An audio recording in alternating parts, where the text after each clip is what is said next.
Do you want to write or speak English with better grammar? Do you want to get good scores in English grammar exams? If so, this lesson is for you. There are 3 ways to improve your English grammar: studying grammar, listening and reading, and imitating native speakers.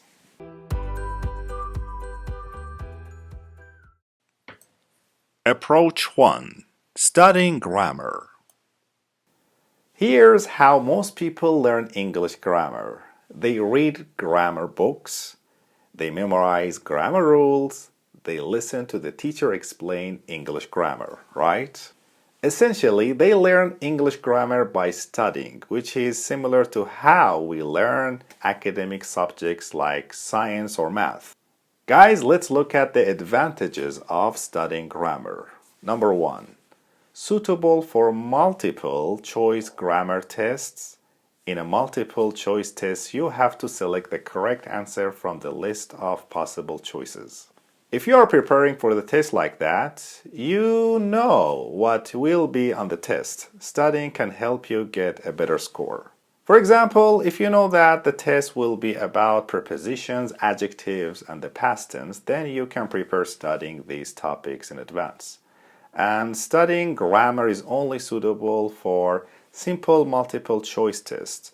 It's not suitable for advanced tests like these. For example, speaking or writing tests which require you to speak or write in English, reading comprehension tests which require you to read and understand difficult passages in a limited time. Number 2. Studying can improve your English writing. Unlike spoken English, writing English tends to be more strict in terms of grammar and rules. In some situations, such as when writing a resume, making grammatical mistakes can leave a bad impression on the reader. By studying, you can learn things that will improve your writing, such as how to use colons, semicolons, and commas, countable and uncountable nouns, how to capitalize nouns, etc. The problem with studying grammar. Unfortunately, studying has one big disadvantage. It will not make you speak English well. Studying grammar is not a proper way to improve your English speaking skills. The reason is because you are talking with someone, you don't have time to think about grammar rules, right? If someone says something to you, you must respond immediately. This is why students who have studied grammar for years without using other learning methods speak English poorly. Because of this disadvantage, I suggest you use Approach 2 and Approach 3 to improve your English grammar instead. These learning methods will allow you to speak proper English without thinking about grammar. Let's discuss Approach 2. Approach 2. Listening and reading in English. This approach is simple. You learn English grammar through listening and reading.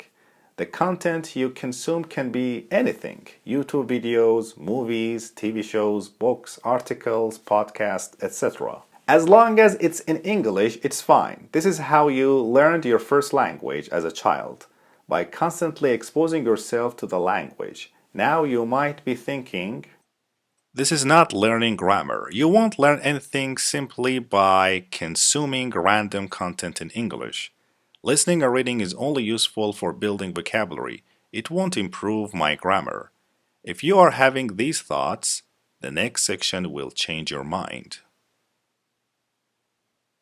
How your brain learns English grammar automatically. The same process happens when you are exposed to the English language. When you listen or read something in English, your brain is automatically learning grammar without you realizing it. Let me give you an example. Let's say that right now you don't know what to meet with somebody mean. It's not the same as to meet someone. If might think you need someone to explain the meaning to you, but you don't. If you hear a native speaker use the phrase enough times, your brain will notice that to meet with someone tends to be used in certain scenarios only. With enough exposure to that phrase, you will eventually understand what the phrase means. It means to have a meeting with someone. The same is true for difficult concepts like English tenses such as the present perfect tense, I have done something. If you listen to a lot of English conversations, and you hear native speaker use the present perfect tenses many times in various situations, you will eventually understand how to use present perfect tense actually is used. Patterns are in all aspects of the English language: vocabulary, tenses, preposition, adjective, adverbs, etc. They are waiting to be detected and learned by your brain. All you have to do is expose yourself to English as much as possible and let your brain do the rest. But isn't it faster to study grammar? Now that you might be thinking, why do I have to spend time listening and reading in English? If I want to understand English grammar, I can simply find some grammar lessons online and study them. This is a great question, so let me explain why studying won't work. When you learn something, it results in a memory, knowledge being stored in your brain. But these are two types of knowledge: implicit knowledge and explicit knowledge. These two types of knowledge are completely different, and if you want to master English grammar, you must understand the difference between them. What is implicit knowledge? Implicit knowledge is knowledge that you can use automatically without conscious attention. Sounds pretty cool, right? Examples of implicit knowledge: how to ride a bicycle, how to play a sport such as tennis, how to speak your native language. Implicit knowledge is fast and automatic. That's why you can ride a bicycle without thinking about how to move your legs. And it's why you can speak your native language without thinking about grammar. What is explicit knowledge?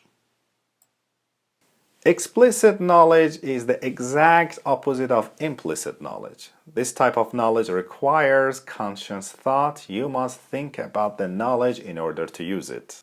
Let me give you some examples of explicit knowledge, like academic subjects like physics and chemistry, names of people and places, grammar rules. When you study grammar, you gain explicit knowledge. To use this knowledge, you have to think about it. Explicit knowledge is slow and requires effort, so it's only useful when you are doing tasks that doesn't actually require fast response, such as writing English. Unfortunately, this type of knowledge is useless in spoken English, actually, which is an activity in which you need to respond quickly. You don't have time to think about the grammar.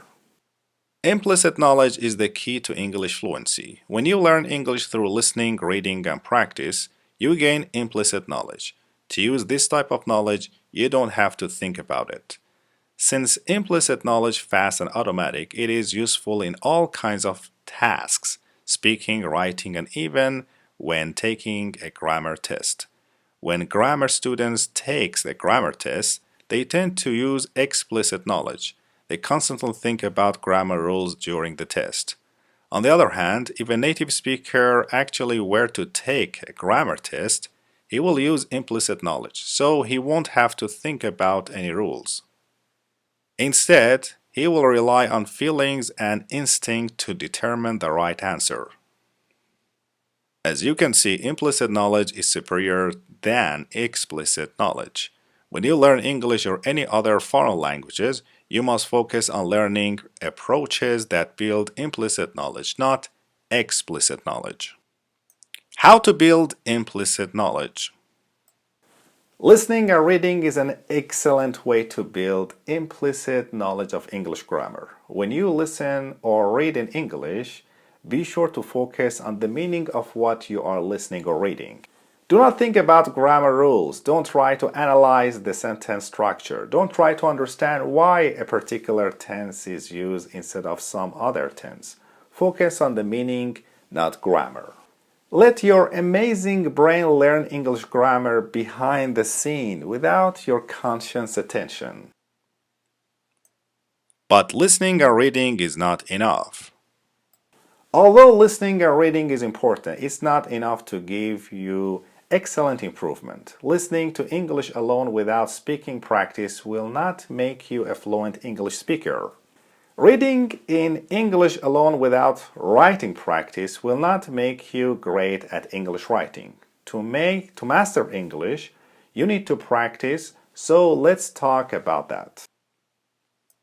Approach 3. Imitating native speakers.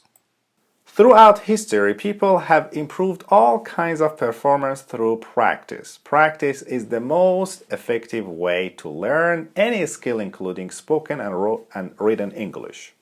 But in order to improve, you need to practice the right way, the way that makes you learn new things and result in implicit knowledge. Remember, implicit knowledge is the type of knowledge a person can use automatically and without conscious attention. How to practice English. Some people practice speaking by talking to themselves about random things. While this is better than no practice, the problem is that you are not taking in any new knowledge. You are simply using knowledge you already know. The same goes for writing about random stuff. You are not learning anything new this way.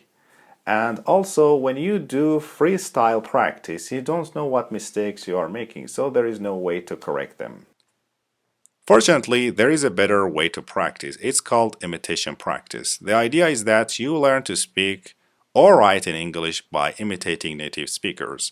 When you copy a native speaker, you are learning to speak, write in English with proper grammar, and learning vocabulary at the same time.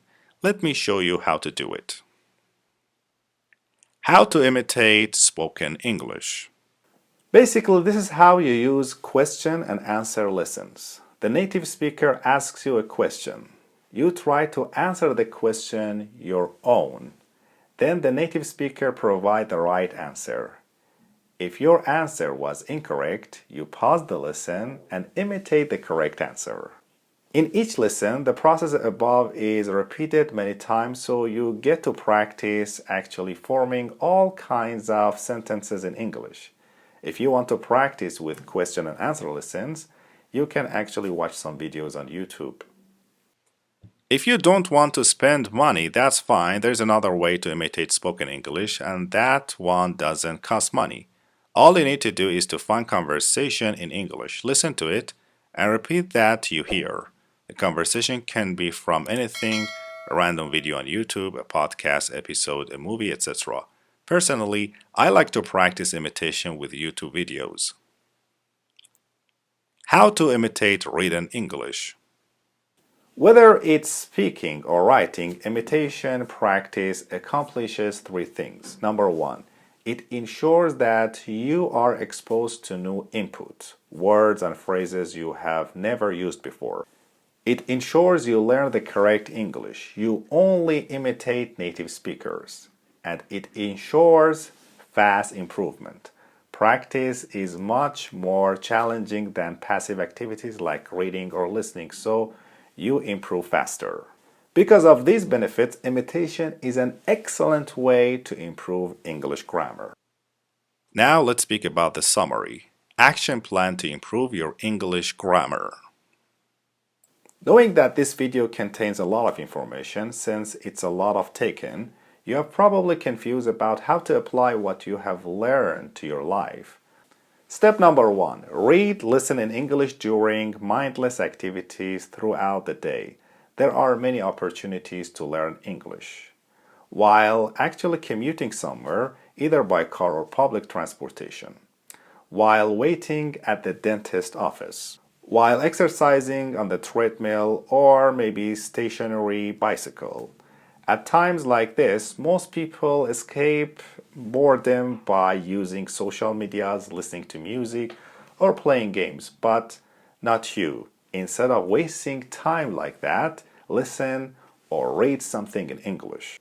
At least that's what I do. I always carry an English book with me when I go outside. Whenever I have a chance, I pick up my book and read. For example, whenever I get on the train, I grab my book and start reading it. I also have a podcast app and the YouTube app on my phone, which are subscribed to various English language channels. This way I can listen to something in English during mindless activities. By constantly consuming a lot of English content, I'm building implicit knowledge of English grammar, which is beneficial to my speaking and writing skills. Step 2. Dedicate 15 to 45 minutes a day to imitation practice. Because practice cannot be done on the train or while maybe waiting in line, otherwise people will think you're crazy, you should spend 15 to 45 minutes each day on speaking or writing practice. You can practice more if you have lots of free time. Personally, I practice first thing in the morning because that's when I feel motivated the most. I think investing 15 to 45 minutes a day to improve yourself is something everyone can do and everyone should do. It's okay to study grammar, but only when necessary. After reading my thoughts on studying grammar, you might think that I hate studying grammar and that I don't do it. But that's not true. On rare occasions, I do study grammar too, but when I study, it's usually because I want to learn something specific that can improve my writing. For example, the other day, I wondered whether you can use otherwise in the beginning of a sentence, so I looked it up.